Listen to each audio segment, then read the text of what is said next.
नमस्कार देखुची मो पूर्णिमा। आज मो बापा कथा बहुत मन पड़ी।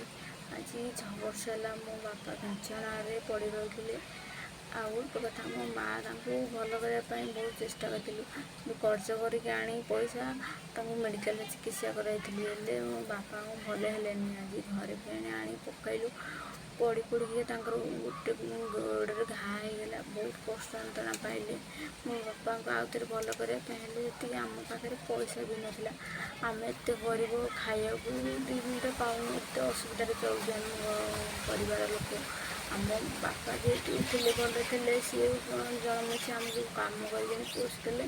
आज जेहेतु आम पाखे से धन आम बापा को भल करने मुझे भगवान बहुत प्रार्थना करी भगवान मो बापा भल कर दियो। मो बापा भल है आम बापा जेहेतु मो जीवन बहुत किसी कर मो बापा किसी कर पारे कहीं मो बापा दिन कौन है भी सी मेडिकल दिग सब करते आज आम कि मो बापा 6 वर्ष बहुत कष्ट पाई किंतु आपण मैंने गोटे अनुरोध कर बापा जेहेतु बापा माँ को दुनिया रे सब मिल कि बापा माँ मिले आपण मैंने बापा माँ को दुख केवल दिखाते ना आखिरी निहत तुम बहुत कष्ट तुम्हें भी पाइब बापा माँ कष्ट पाइले तुम्हें भी कष्ट पाइब सेमती करते ना भूल आजिका दुनिया रे बापा माँ थे सबकि दुनिया रे मिल बापा माँ मिले कि आपण मन अनुरोध कर बापा जी चाहते आज केते असुविधा